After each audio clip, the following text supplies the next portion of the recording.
కళ్యాణిని karate కళ్యాణిని మా association నుంచి తప్పించడం, సస్పెండ్ చేయడం జరిగింది. దీని వెనక ఏముంది అంటే ఆమె ఎన్టీఆర్ని కృష్ణుడి విగ్రహం రూపంలో పెట్టడము అనే దాన్ని మేము ఒప్పుకోవట్లేదు అని చెప్పేసి ఒక సంస్థ ద్వారా, కొన్ని యాదవ సంఘాల ద్వారా, వాళ్ళ ద్వారా ఒక పోరాటం చేస్తుంది. ఖమ్మంలో మంత్రి పువ్వాడ అజయ్ కుమార్ ఆధ్వర్యంలో ఎన్టీఆర్ శత జయంతి ఉత్సవాల్లో భాగంగా దీన్ని స్థాపిస్తున్నారు. దీన్ని ఈ యాదవ సంఘాలు కరాటే కళ్యాణి వెనకున్న ఒక ఆదిభట్ల శ్రీపీఠం కళాపీఠం అనే ఒక ఆధ్యాత్మిక సంస్థ వీళ్ళందరూ కలిసి ఒక పోరాటం చేస్తున్నారు కొన్నాళ్ళుగా. హైకోర్టు కూడా దీని మీద తీర్పు వెలువరించాల్సిన పరిస్థితి ఉంది. ఈ క్రమంలో కళ్యాణి చేసింది కరెక్టా కాదా, మా అసోసియేషన్కి ఈ మొత్తం విగ్రహ వివాదానికి ఉన్న సంబంధం ఏంటి అనేది ఒక పెద్ద డిబేటబుల్ పాయింట్. నిజానికి ఎన్టీఆర్ నుంచి ఒక విగ్రహం పెట్టకూడదు అన్న అభిప్రాయంతో ఎన్టీఆర్కి గౌరవభంగం కలిగించిన దాని విషయం మీద అంటే మా చెప్పడం ఏంటంటే, ఎన్టీఆర్ కావచ్చు, ఏఎన్ఆర్ కావచ్చు, తెలుగు సినిమా రంగానికి రెండు కళ్ళు లాంటి వాళ్ళు కాబట్టి ఈ రెండు కళ్ళకి ఏ కంటికి మీరు కానీ ఇబ్బంది కలిగేలా ప్రవర్తించినా మీకు మా నుంచి ఇలాంటి శిక్షలే ఉంటాయి అన్న అభిప్రాయాన్ని కలగజేశారు. బాగుంది, రైట్. ఇప్పుడు అసలు ఎన్టీఆర్ అనేవాడు విగ్రహము అనేది పెద్ద క్రైటీరియా కాదు, పెద్ద సబ్జెక్టు కాదు. ఎన్టీఆర్ అనేవాడు దేనికి వచ్చాడు రాజకీయాల్లోకి? ప్రజాసేవని, కుల మతాలకి అతీతంగా చేయడానికి వచ్చాడు. ఆయన నుంచి పార్టీలు లాగేసుకున్నారు, ఆయన నుంచి పదవులు లాగేసుకున్నారు, ఆయనకున్న అకౌంట్లన్నీ స్తంభింపజేశారు, ఆయనకున్న ఎవ్రీథింగ్ లాగేసుకున్నారు. ఆయన లాస్ట్కి జామాత దశమగ్రహ, నాకన్నా పెద్ద నటుడు నా అల్లుడు నారా చంద్రబాబు నాయుడు కాబట్టి నేను అతడి ద్వారా తీవ్రంగా ఇబ్బంది పడ్డాను అన్న ధోరణిలో ఆయన తీవ్రంగా వ్యాకులత చెంది లాస్ట్కి దుర్మరణం అంటే ఒకనొక అనాథ విషాదాంతం. ఈరోజు కూడా కె శ్రీనివాస్ రాశాడు, ఒక విషాదాంతాన్ని పాపం సొంతం చేసుకున్న మహాద్రష్ట నాయకుడు అని చెప్పి రాసుకొచ్చాడు. మరి ఈ ఎన్టీఆర్కి ద్రోహం జరిగితే మా ఒప్పుకోనప్పుడు, ఎన్టీఆర్కి ద్రోహం జరిగితే ఇట్లా వెన్నుపోటు ద్రోహం జరిగినప్పుడు ఎవరు వీళ్ళందరూ ఎందుకు అలౌ చేశారు? ఈ కుల సంఘాల వాళ్ళు మా అంటే = ఏందని నిరూపించబడింది మొన్న. ఇది ఒక సామాజిక వర్గానికి సంబంధించింది అన్నట్టుగా నిరూపించబడిపోయింది కదా. మరి ఇదే సామాజిక వర్గం ఎన్టీఆర్కి ఆ రోజు వెన్నుపోటు జరుగుతున్నప్పుడు ఎందుకు నివారించలేకపోయింది? ఎవరిని ఎందుకు సస్పెండ్ చేయలేకపోయింది? ఈ రోజున ఒక మాట మాట్లాడుకుందామండి. ఎన్టీఆర్ యుగశ్రేష్ఠ, యుగ పురుషుడు. ఇదే స్థానంలో ఎంజీఆర్ కూడా ఉన్నాడు. అక్కడ ఎంజీఆర్ కూడా ఇట్లాంటివే కొన్ని ఇవి ఉన్నాయి, యావిగేషన్స్ ఉన్నాయి. జయలలిత లాంటి వాళ్ళతో ఆయన దీనిలో ఉన్నాడు, టచ్లో ఉన్నాడు. ఇక్కడ అంతే. కాకపోతే ఇక్కడ ఆయన పెళ్లి చేసుకున్నాడు, అక్కడ పెళ్లి చేసుకోవడం అంతే తేడా. కానీ ఎంజీఆర్ గౌరవానికి ఎక్కడైనా ఇది వచ్చిందా? అగౌరవం ఏమన్నా ఏర్పడిందా? లేదు. మరి ఇక్కడ ఎందుకు ఏర్పడింది అనేది ఇప్పుడు సబ్జెక్టు. అసలు నిజంగా చూస్తే ఆ రోజున వాళ్ళ యొక్క గౌరవాన్ని,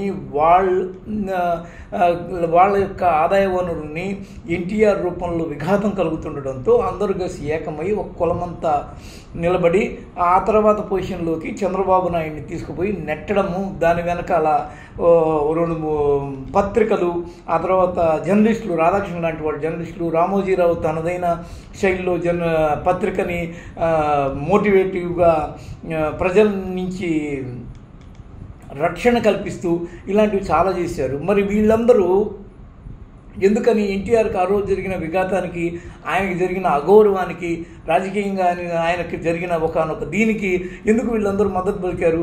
ఇదే మంచు విష్ణు, ఆ తర్వాత వాళ్ళ తండ్రి మోహన్ బాబు ఆ రోజున ఎన్టీఆర్ వైపు ఉండాలా లేకపోతే ఎవరి వైపు ఉన్నాడు? ఆ రోజు ఎందుకు ఇలాంటి ఒక కళ్యాణ్ లాంటి వాళ్ళని తీసి పక్కన పడేశారే? అలాంటిది ఎందుకు చేయలేకపోయారు చంద్రబాబు నాయుడిని?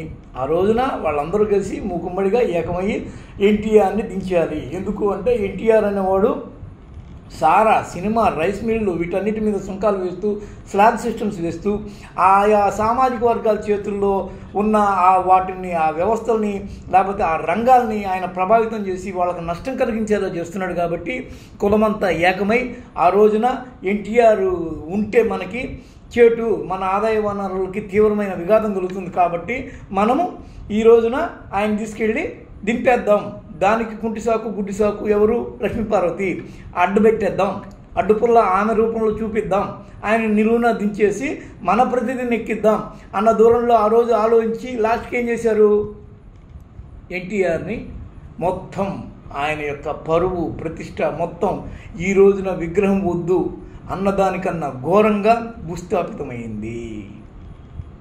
ఈ రోజున అలాంటిది ఏమన్నా జరిగిందా? కాకపోతే అప్పటికి వాళ్ళు ఏం చెప్తున్నారు, పింఛన్ తీసేస్తాం, కిరీటానికి ఉన్న పింఛన్ తీసేస్తాం, అది తీసేస్తాం అని ఒక చర్చ జరుగుతుంది, ఒక వ్యవహారం నడుస్తోంది.